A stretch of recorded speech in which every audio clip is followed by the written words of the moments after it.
Welcome back, beautiful souls. Welcome back to Awaken and Truth Make Up Your Power podcast. I am your host, Nicole, with my sidekick ladies here, Tina and Stephanie, here to bring you the conversation about spiritual ego versus spiritual growth.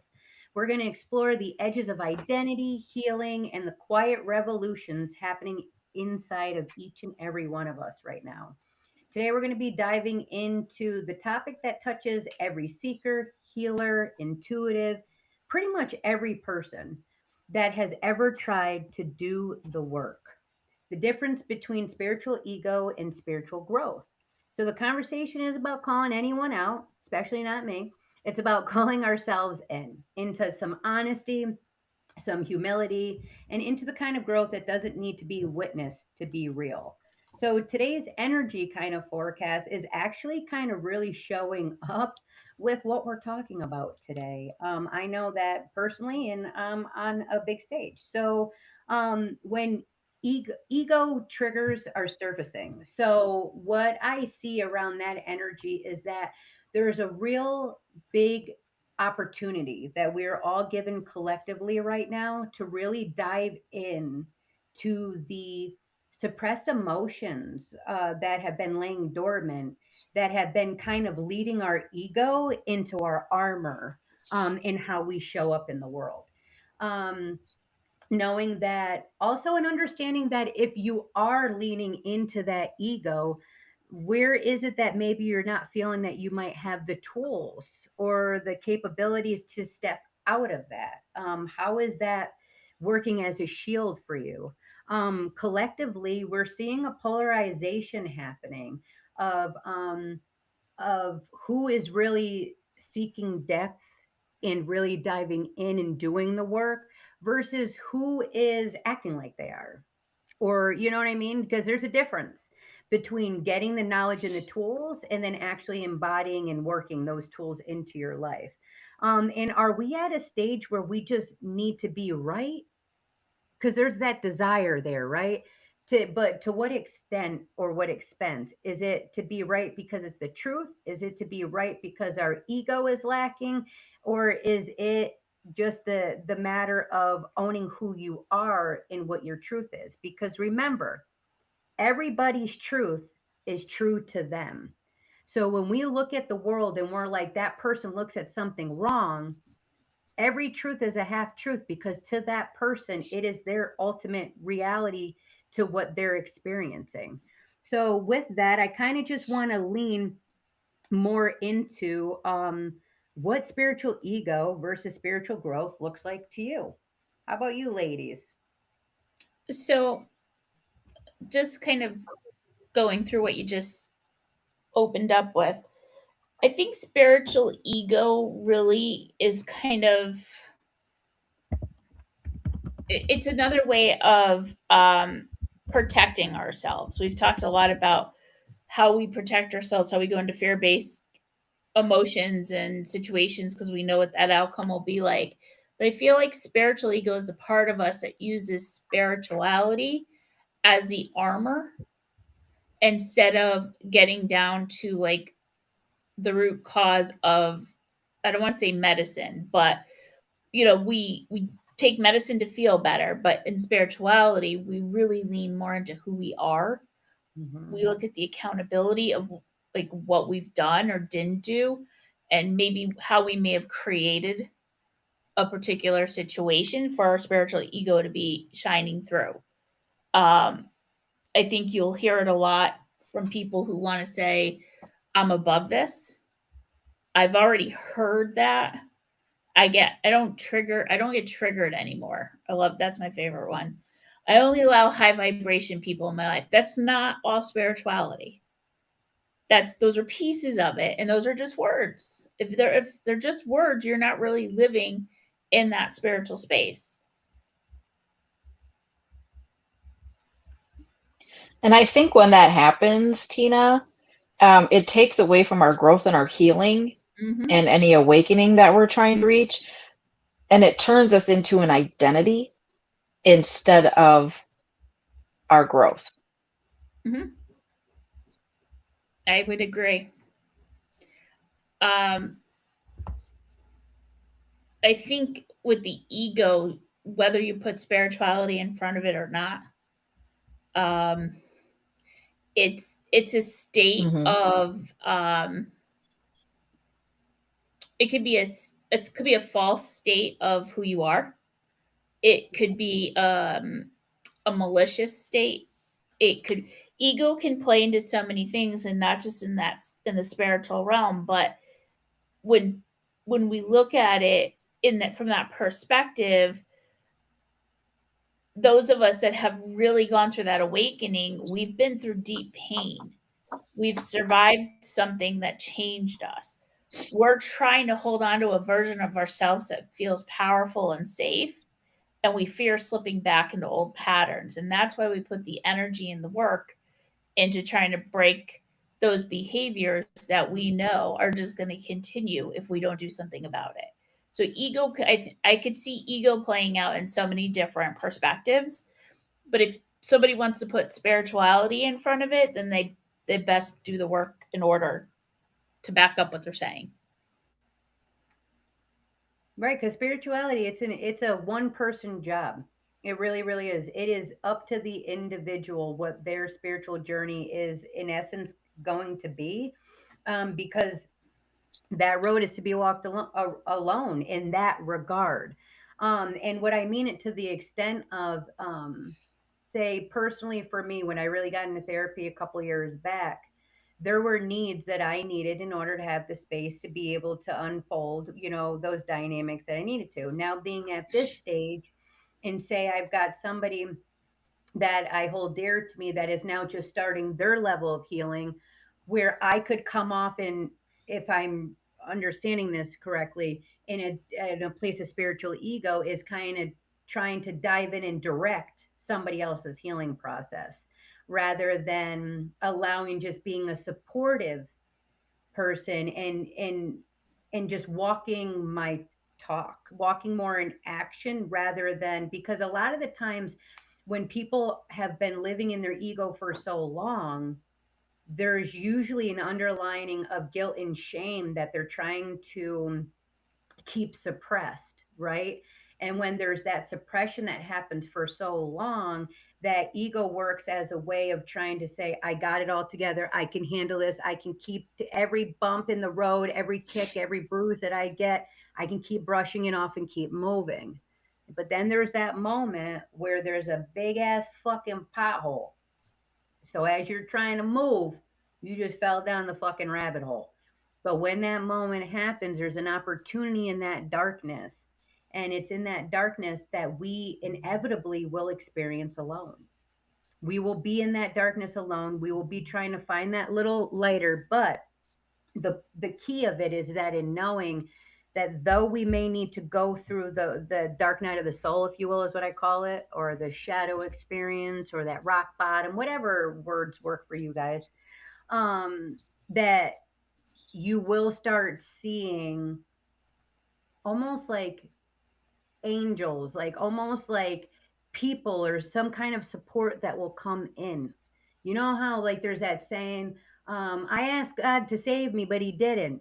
Motherfucker, there was a boat brought to you, there was practically an airplane, there's everything under the sun brought to you, and you said, I'll wait. So it's kind of that kind of moment that kind of happens for you. And when those moments happen, allow the hand up, if you will, because that inner child is what's leading those experiences.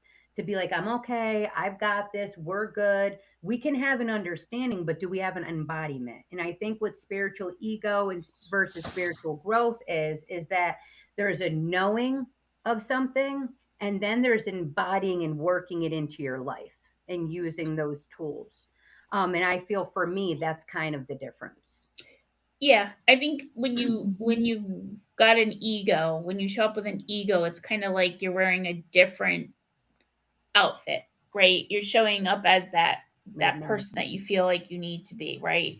Where spiritual growth versus ego is allowing you to rise above your humanity and your authentic self because you know how to return to your being and who you are, right? I'm noticing this pattern again. I'm not feeling comfortable, but I'm staying with myself. I don't have the answers yet, and I'm willing to look at the part of me that's hurting. But if you can do that, that allows a pause. And I think that pause allows us that moment to take a step back and go, okay, do I play a role in what's happening right now? Or is there something else that's contributing to this? And then once you realize that, how do I step forward or how do I step back? Right. Like, is this me that I need to handle, or is this me that I'm just supposed to be here as a support? Oh, Steph, go ahead. Oh, I think that spiritual ego is the shadow.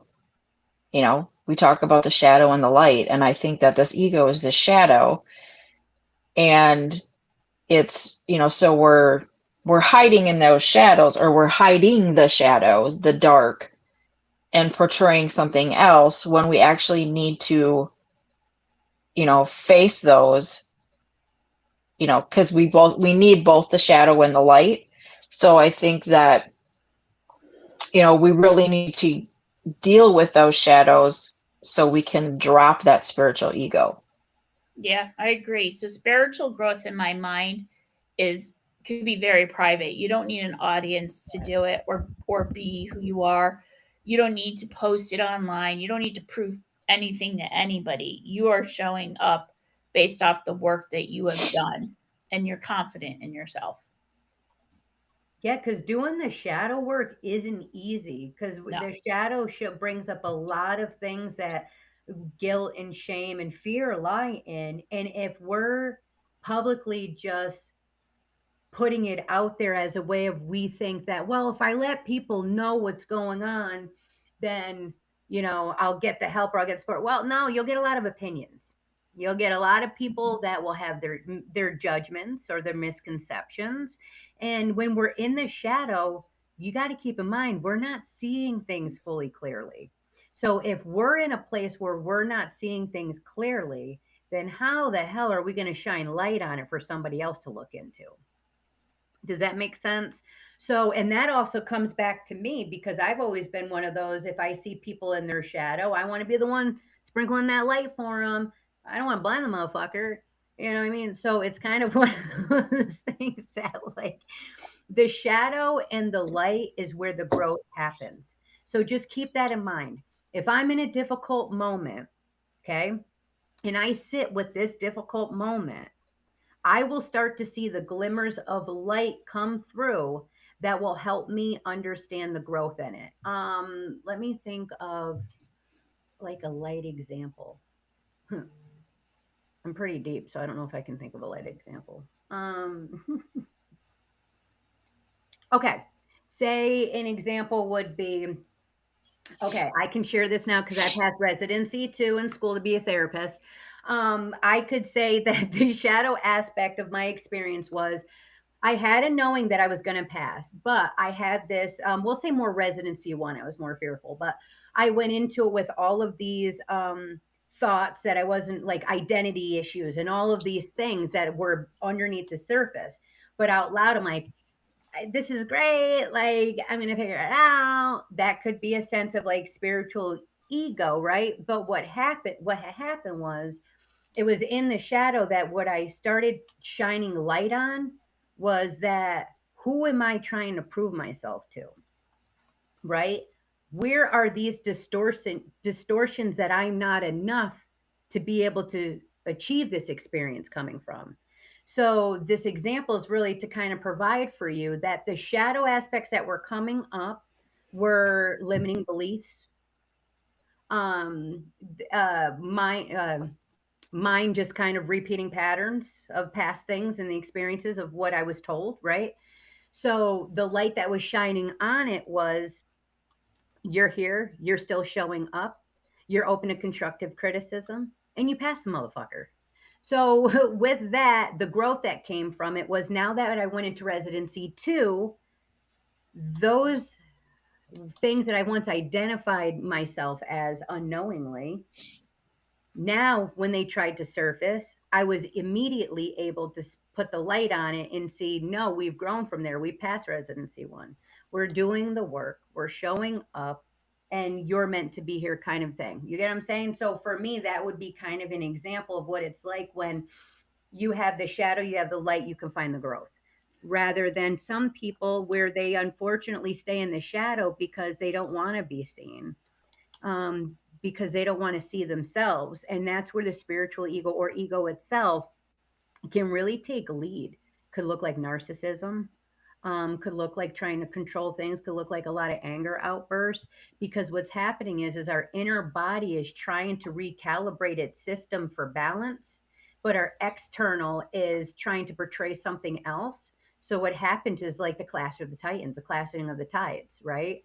You've got, and that's where the anger and these outbursts and these irregulated kind of behaviors or emotions can happen. um, but again, taking a pause to find the growth in that. Sorry, I got lost. So, how much of the limited belief system plays into that before imposter syndrome? So, I see imposter syndrome kind of really taking over and probably tapping into your limited belief systems and magnifying that. But I think imposter I syndrome. think. Go ahead. Go ahead. I was just going to say, I think imposter Well, syndrome. I thought you were. I love it. Starlink, where are you? All right, you go, Stefan. Oh, well, I was just kind of going off of that, Tina, and I thought you were done when I started talking. So, but I think the longer that you're dishonest with yourself and you're avoiding the discomfort, of the shadow of it, that's where I think the imposter syndrome might come in, because now you're portraying something that you're not, because you don't want to, you're so hard focused on keeping down that discomfort and your true, self, that the things that you're not dealing with. So you've now just become somebody else, and now you're playing this part. Yeah, and it really impacts your self-confidence and self-worth.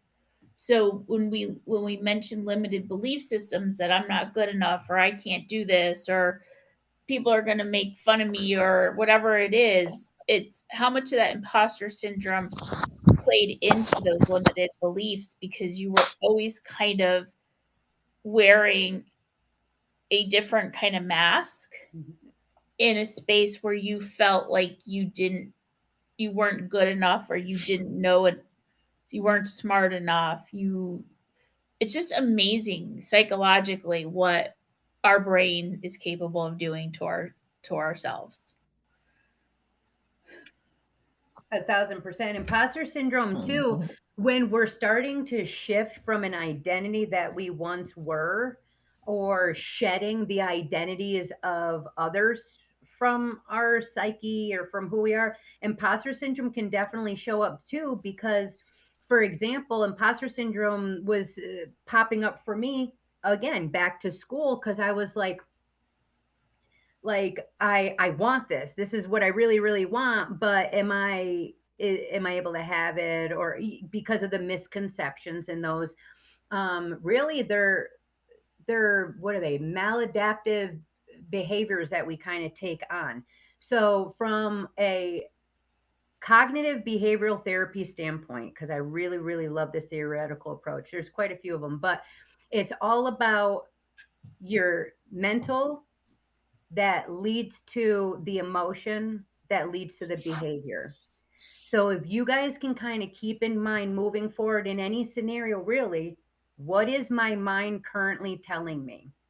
Right. And then what is my body feeling in response to that? So if, for example, my mind is telling me that I am not in a safe environment right now, okay, well, my chest more than likely is going to align with some anxiety, some shaking, some discomfort. So the behavior that may follow that may be I have an outburst of anger, I get short tempered, or I get bitchy at somebody. So when we can kind of start to look at it and break it down in that simplest way, it can almost give us more of a sense of getting out of imposter syndrome and more into our body and our mind. Mm. Helped me tons with therapy for myself personally. Nicole, when you were talking about it, the imposter syndrome being on the other end too, when Mhm. you're shifting from one to the other, it made me, I was thinking that exact same thing, like one extreme to the next.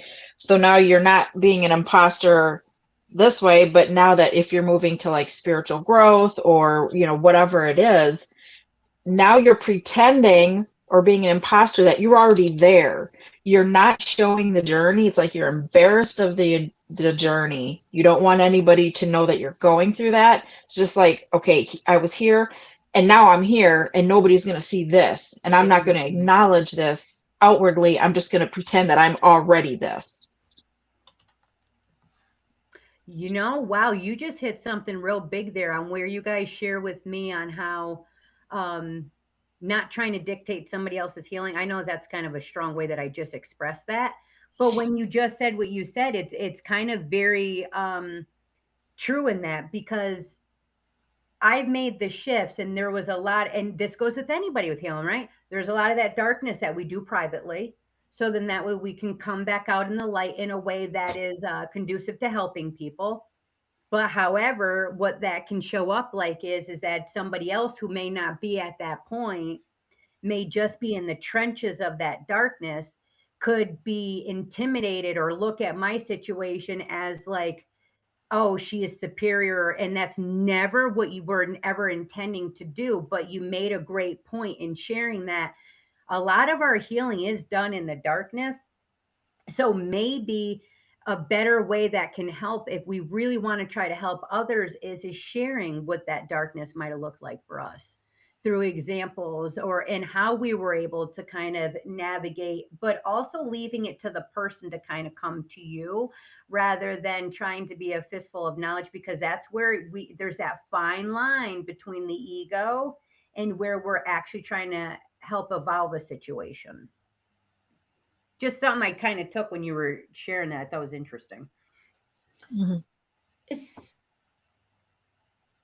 So if you're stuck between ego and growth, I think you're kind of in the ego space, you're bypassing, you're numbing, you're love and lighting your way through the truth.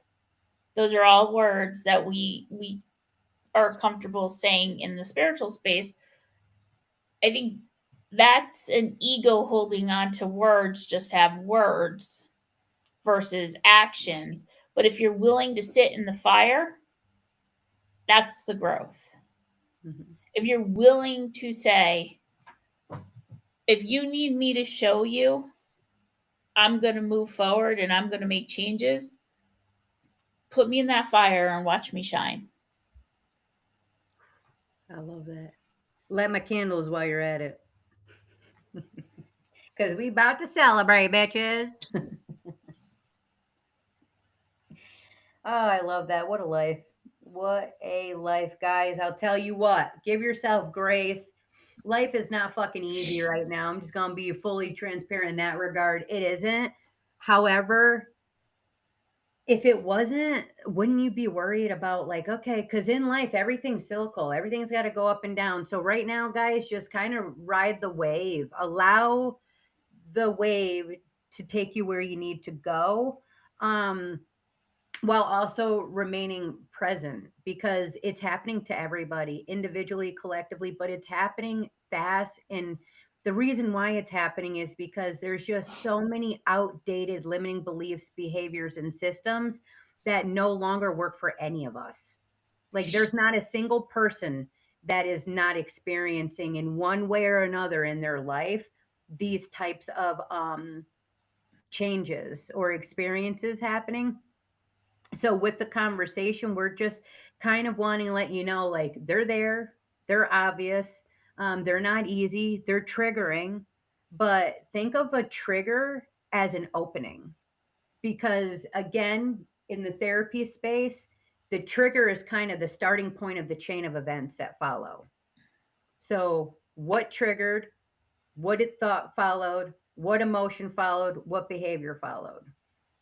You see what I'm saying? That trigger is an opportunity. So don't run away from it, ignore it, or stuff it down, because it's gonna come back up even harder, more difficult the next time, because it needs to be acknowledged. So then that way there can be resolute. And that resolute and that knowledge is all within you.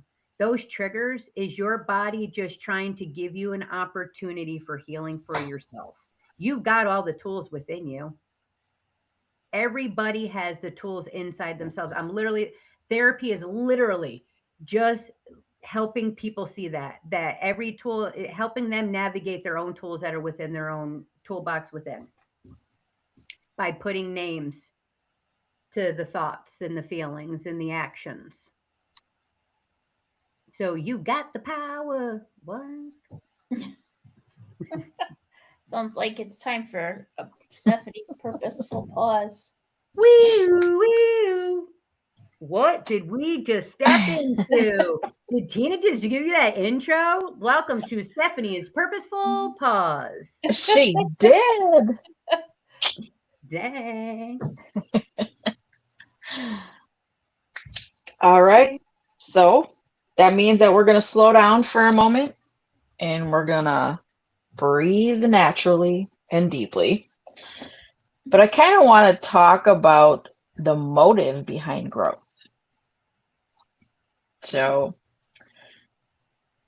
I want to offer you a question to sit with, not to judge yourself, but to observe with honesty. When I pursue growth, what am I hoping it will prove? Let that echo inside you. Is growth something you seek because it feels true or aligned and meaningful? Or because it gives you a sense of worth, identity, or importance? Now ask yourself, if no one could see my growth, if no one could validate it, admire it, or compare themselves to it, would I still want it? And let that land. Think about that. Notice what arises. Maybe resistance, maybe clarity, maybe discomfort, maybe relief. And let's go one more layer. What would growth look like if it wasn't about becoming better, but about becoming more whole, more honest, more grounded, more connected, and more human? Take one more slow breath in and out. And let that sit with you. Man, what a purposeful pause. Oh, you're on your phone. I was going to say I put some of that into the chat.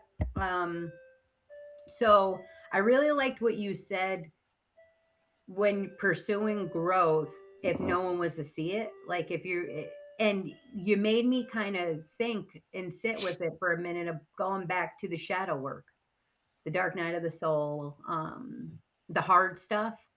And because that's what resonated with me. Like I felt like I had to prove to myself in the darkness that there is something here for me to learn, to grow.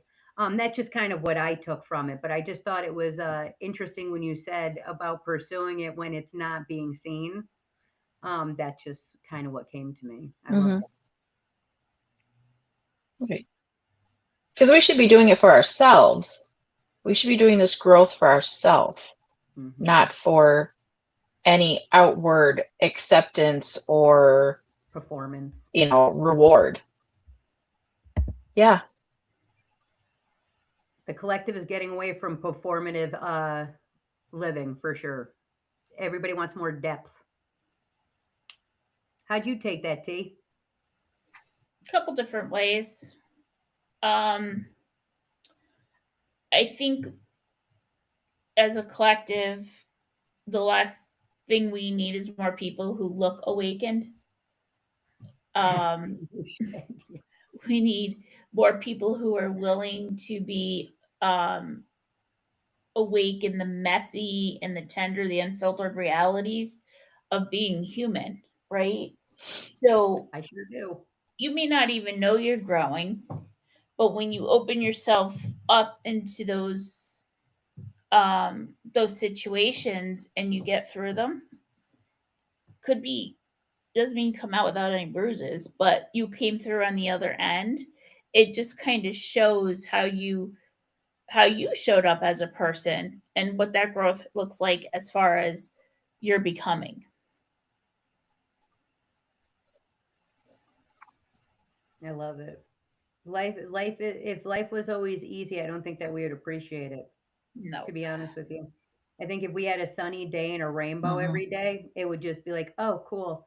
But I believe in having these cycles of life, the ups and the downs, the hard truths, those bumps and bruises are just our own individual paths to empowerment, to our own truth.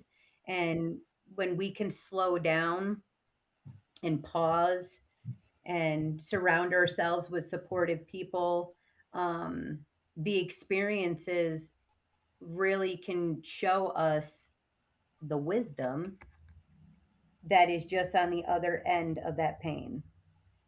I love this one with the uni. Come on now. What I love that card. For anybody who's watching, that was the wisdom card from my past life deck.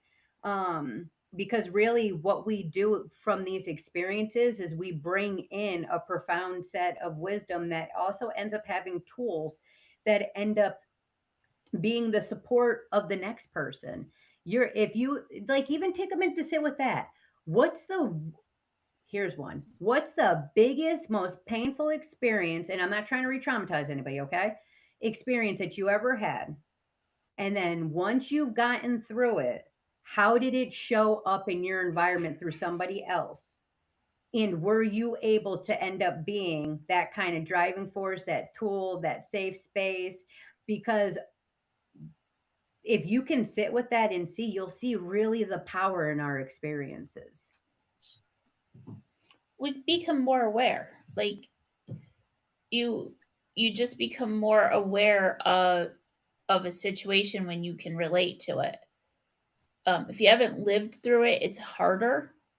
I mean, I always link it back to death. Like if you haven't lost anybody that's close to you and you're talking to somebody who just lost their parent or a child or whomever, that conversation shifts dramatically when you can start to be raw and show the emotion and what it felt like versus sitting with someone that's not experienced a situation and it's just words.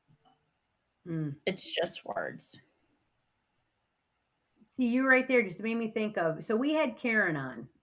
We had Karen on as a guest before, and she's just such a friggin' light. This woman and her son had come on, had a lot of loss, a lot of trauma experiences, and with all that loss, this is what I'm trying to say. She got into support groups. She talked about it. She talked about her experiences. Now, I'm glad to see that she's been starting TikTok. She's been making TikToks that are just like, hey, bringing joy, bringing peace, bringing people back to a moment. She's been having conversations about grief. Like, it's just been so beautiful to see, guys, that and to me, in my eyes, I'm like, this woman and the amount of complexity of traumas and experiences that she has, it's very easy to blame the world and hate the world. But this woman chooses to show up to be a light, to kind of be because she has experienced it. And those are the kinds of leaders that we really want to help us when we're navigating our own experiences, right? Because I know that on a professional level that a lot of people, like, say, in the mental health field, I mean, everybody deals with mental health, but a lot of people, like, or oh my god, this is a big one for me. Like, say somebody who runs hair salons but never fucking cut hair. Do you see what I'm saying? Like that's just a mild example. It's just what kind of came to me, but it's one of those things. People need the depth. They need people that if you're going to kind of teach me or help me navigate through this situation, I need to know that you've been to war too.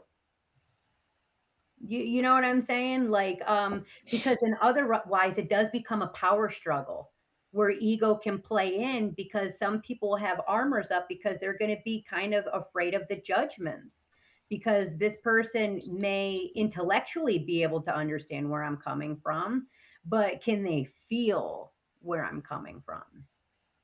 And that's kind of the shift that's really happening is that we're getting out of performative and surface based, and more into the heart in values, what we truly value. And that can change. And your beliefs can change. And know that your thoughts don't have to dictate your entire life. At any time, you can choose to think differently than the thoughts that you did before. Something that I on repeat told my father for a fucking long time. Did it go in one ear and out the other? Absolutely. But that's where I was in my ego sometimes, where I was like, wow, blah, blah, I've seen this to work, blah, blah. Okay. At the end of the day, it was my father's journey, it was my father's experiences. And I feel that had mental health therapy been stuff that was around forever, then I think that we would be in a different experience in the world right now. But I do believe that now, because mental health and therapy is something that we now are given a choice to choose differently than what our thoughts have uh, maybe been before. And that's the growth. It sure is.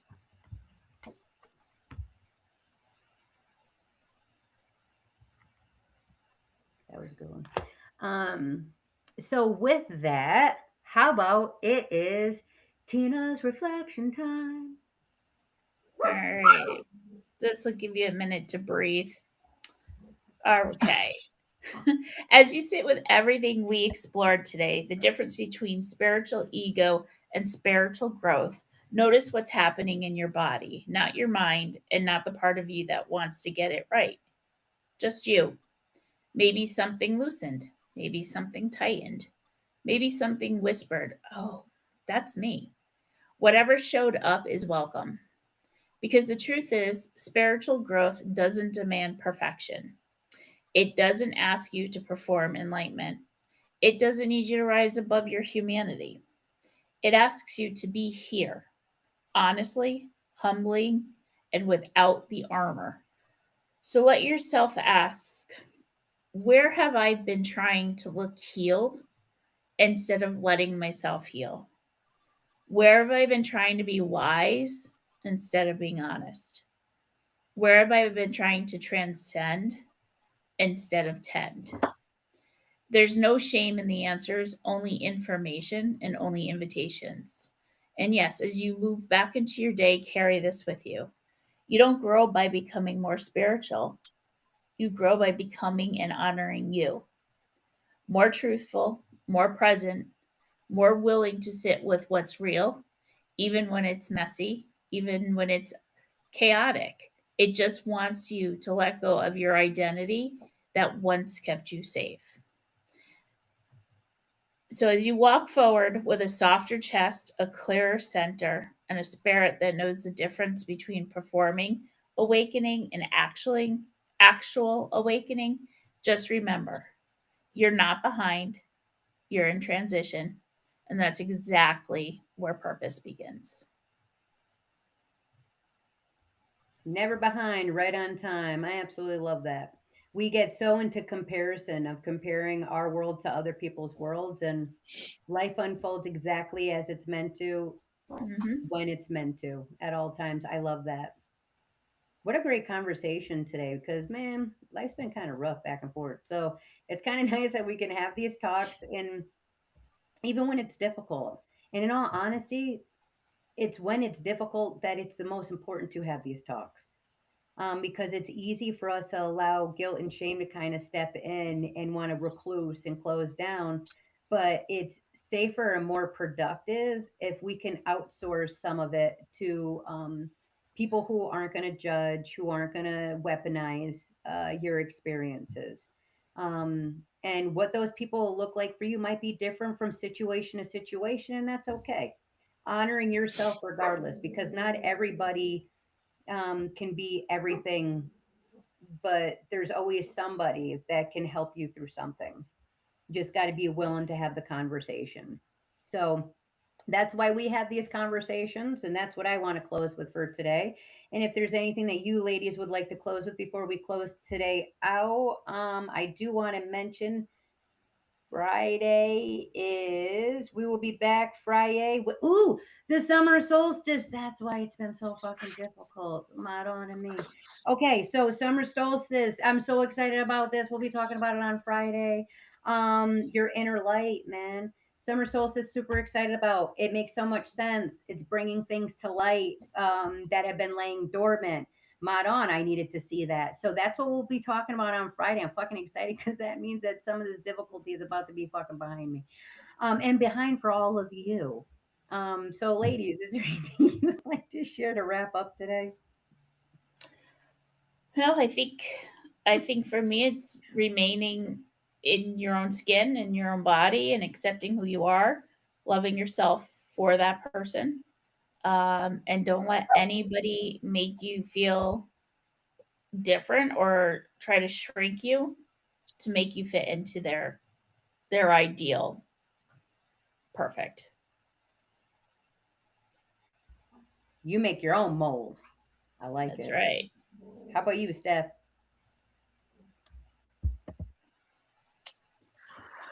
Um, I'm looking forward to Friday, but